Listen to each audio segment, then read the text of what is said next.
Antonio Castro, director de teatro. ¿Cuántas obras llevas puestas de Juan Villoro? Mira, en realidad son dos, lo que pasa es que las he hecho varias veces. Una es El filósofo de Clara, que se estrenó en 2010 en el Teatro Santa Catarina, pero que luego se hizo años después en el Teatro Romea en Barcelona, con Mario Gas, un actor formidable español.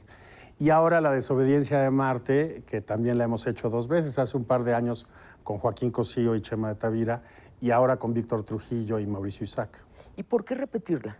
Mira, yo creo que con frecuencia las temporadas en el teatro son muy cortas, ¿no? Vivimos en una ciudad que tiene 20 millones de habitantes, entonces yo entiendo que tiene que haber una dinámica en la programación de los teatros, pero yo siento que hay muchísimo público para nuestras obras, entonces yo siento que es importante que los proyectos que funcionan puedan tener una vida larga para que dialoguen con más espectadores, ¿no? Es muy peculiar la cierta ideología de los teatristas mexicanos que piensan Un poquito todos. que las obras mexicanas son mujeres que cuando pierden la virginidad, cuando ya fueron montadas, Sí.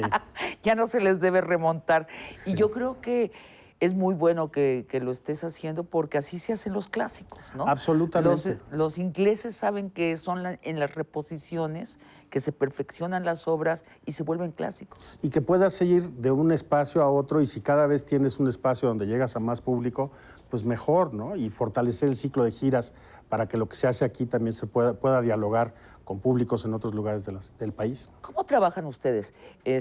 Tienen dos personalidades muy intensas, ambos. Entonces, Juan te dice, voy a escribir de esto, o te da el texto ya terminado. No, para nada. Él me dice, mira, estoy trabajando en un texto ahorita estamos trabajando un proyecto nuevo para el próximo año. Entonces, él me da un primer tratamiento y a partir de ahí empezamos a trabajar. El primer tratamiento. Yo generalmente hago una propuesta de reparto, pero me gusta discutir con él porque además es un escritor que entiende bien los procesos colectivos, ¿no? Entonces, tampoco es que él diga, esto está escrito así, tiene que ser así, se reescribe mucho. Y sobre los ensayos, él también retrabaja las obras. ¿Se va a ensayos? Sí, por supuesto. Entonces, lo que es muy divertido de trabajar con él es que se suma como un colaborador más a la apuesta, ¿no? ¿Deja que los actores improvisen? No sé si deja que los actores improvisen, pero se deja afectar por las improvisaciones de los actores. Si de repente un actor se va en una dirección y encuentra algo que le llama la atención, lo retrabaja, ¿no? Es muy sensible a los procesos colectivos.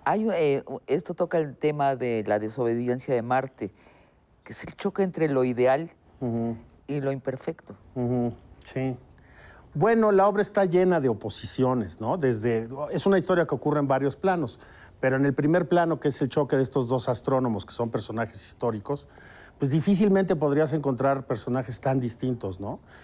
Tycho Brahe era un aristócrata danés que creció muy cerca del rey, que era un hombre muy excesivo, pendenciero, polemista, que perdió la nariz en una de estas pendencias y se puso una de oro y plata. Hacía unas fiestas brutales donde bebía con su alce, cerveza. Su mejor amigo era un enano muy lúbrico.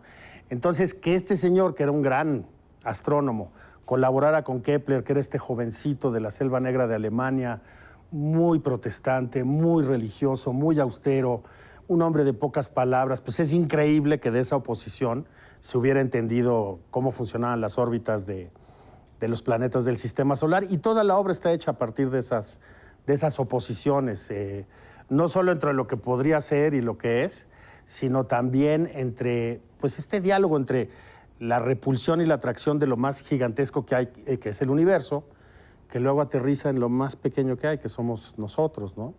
Y que eso te lanza un poco al segundo plano de la historia, que es entre los dos actores que están representando a estos dos personajes, y donde se espejea el conflicto de Tycho y Kepler, pero de una manera más contemporánea, porque el actor más grande, que representa a Víctor Trujillo, pues es un actor que se ha revolcado en todos los fangos, que nació en el teatro, pero se fue a la televisión y al cine, hizo comerciales, y a juicio del actor joven, que es más purista, que está empezando su carrera. Acaba de salir pues, del CUT. Sí, ¿no?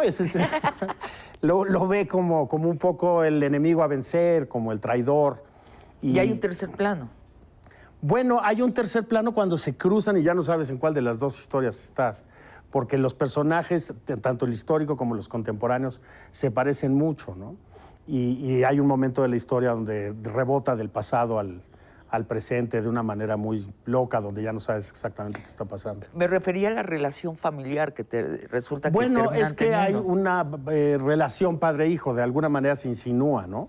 Nunca sabes bien a bien cuál es la posibilidad de que sean padre-hijo, pero definitivamente pues hay esta tensión generacional y se odian pero se aman, ¿no? Y eso es interesante para mí además porque creo que con frecuencia la cartelera explora esta emotividad de los personajes femeninos, pero hace falta también que hablemos de esa emotividad de los personajes masculinos, ¿no? Pues sí, es que el machismo es una cultura Pues- cruel hacia ambos lados, ¿no? Y que te obliga un poco al silencio, ¿no? Te condena al silencio. Claro, claro, o sea, las mujeres nos caricaturiza como emotivas y descontroladas. carentes de intelectualidad, pero a los hombres los caricaturiza como ausentes de la esfera emocional. Y lo peor es sí. que no solo el teatro el que lo hace, sino en la vida misma sucede esa caricatura, ¿no? Por supuesto, y yo creo que Oye. aquí se abre algo interesante porque como los dos personajes tienen una idea tan distinta de lo que es su masculinidad, pues se odian, ¿no? Y discuten, y lo que uno hace que le parece bien, al otro le resulta ofensivo, y el actor viejo quiere ostentar todas sus 25,000 conquistas, y al otro le parece casi pornográfica la manera en la que éste exhibe su intimidad, y entonces es una obra de encuentros y desencuentros, es una pelea de box emocional en muchos planos. Y desobediencia de Marte también tiene que ver con la desobediencia de la guerra, Bueno, de la agresión. sí, Marte es el planeta que tiene la órbita más pronunciada, más irregular, más difícil de leer, ¿no? Elíptica. Exactamente, y de alguna forma estos astrónomos que trataban de entender cómo funcionaba el sistema solar y el universo aspiraban a entender la inteligencia de Dios, cuál era el plan de Dios. Entonces, cuando descubren que es una elipsis, sobre todo para Kepler, es devastador. Porque un círculo es perfecto, pero una elipsis es una forma geométricamente horrible, ¿no? Entonces es la desobediencia del planeta, pero del universo, y de un personaje femenino del que se habla en la obra, que también es el personaje más rebelde de la historia, ¿no? Que es la madre del actor joven. Pero no sale.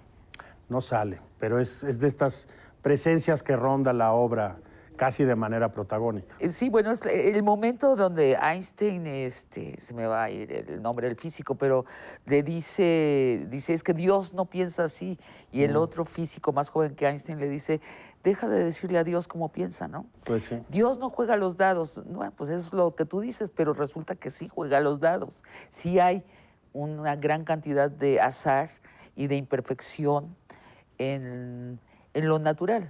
Y yo creo que ese es uno de los grandes méritos de Kepler. De alguna manera es el nacimiento del pensamiento científico, porque él es un hombre religiosísimo. Le duele en el alma tener que aceptar que los planetas giran en elipses, pero privilegia su vocación científica frente, digamos, a su convicción religiosa.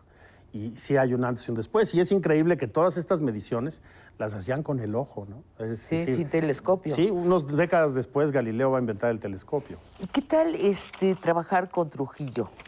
Un placer. Yo no había trabajado con Víctor, por supuesto, lo había visto hace algunos años en Rojo, esa obra de John Logan sobre el pintor Mark Rothko, y me encantó, me sorprendió muchísimo. Todos lo hemos visto muchísimo tiempo en televisión. Hace muchos años lo recuerdo en La muerte accidental de un anarquista con Héctor Ortega en el Teatro Santa Catarina, hace décadas. Ajá, ajá. Y pues un encanto, un hombre muy disciplinado, un orgullo del colegio alemán, porque está ahí puntualmente y con una dedicación enorme, Sí. y con un rango actoral fantástico, fantástico. ¿Se deja de dirigir? Absolutamente, es un hombre muy, muy concentrado, muy puntual, se enamoró de la obra y se entregó a ella con una dedicación fantástica. ¿Y qué tal el público mexicano? ¿Está quedando bien con ustedes? Pues yo creo que sí, mira, yo siento que un poco contra viento marea, y tú lo sabes muy bien, logramos estrenar obras, logramos dialogar con el público, y necesitamos estructuras más estables para poder estar más tiempo en cartelera. Pero yo en general siento que si tú no condesciendes con el público y tratas al público con respeto, reaccionan muy bien. Sí, ¿no? Eso es lo que es clarísimo. O sea, el público mexicano Bueno, Hay de es todo. una generalización. Hay público que le encante que los actores hagan albures y chistoretes y desciendan al nivel más bajo para lograr el contacto. Y hay otro público que agradece exactamente lo contrario, ¿no? Sí. Que no soportaría un descenso intelectual, se iría.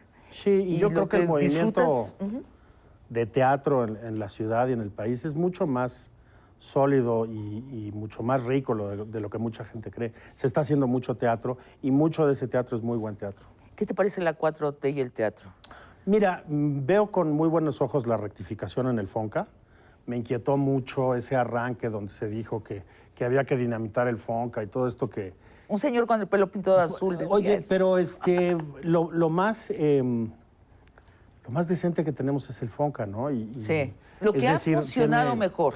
Pues porque tiene recursos etiquetados, es muy transparente. Y ha tenido efectos evidentes. Obviamente se No hay puede nada mejorar, ¿no? truculento. Pero para las artes escénicas, pues es importantísimo. Si uno quiere que se autofinancie todo el mundo de las artes escénicas, pues de golpe desaparecen las orquestas sinfónicas, la danza, una muy buena parte del teatro, Oye, la los ópera. dramaturgos. O sea, la mayoría de nuestros productores se van a Nueva York o a Londres, ven las obras que ya han sido probadas, que nacieron en un teatrito, han pasado por todo un proceso creativo muy estricto y que ahora son éxitos, compran los derechos, compran el montaje, compran todo, llegan, lo ponen aquí, se llama maquila. Sí, por supuesto. Y entonces, si queremos tener un teatro nacido en México, bueno, que lo tenemos, pero si queremos tener más, hay que auspiciarlo. Sí, yo creo que EFIARTES en ese sentido ha ayudado mucho y es una iniciativa, un incentivo fiscal que debe permanecer y ojalá se puedan dirigir más recursos. Y en general, pues yo creo que tiene que haber políticas de inclusión Sí, para que haya falta, más ¿no? gente O sea, conservando lo que ya existe. Que es ¿no? 200 millones de pesos, o sea, que se posibilita que los particulares donen al teatro, que es una cantidad para un país de 120 millones de habitantes absolutamente ridícula, no alcanza ni para la oferta cultural de la Ciudad de México, ya no digamos del país. Tony, pues felicidades, qué gusto. Muchas gracias, Sabina. Puro talento, o sea, Víctor Trujillo, Antonio Castro, Juan Villoro. Y Mauricio Isaac. Mauricio Isaac. Felicidades. Muchas gracias.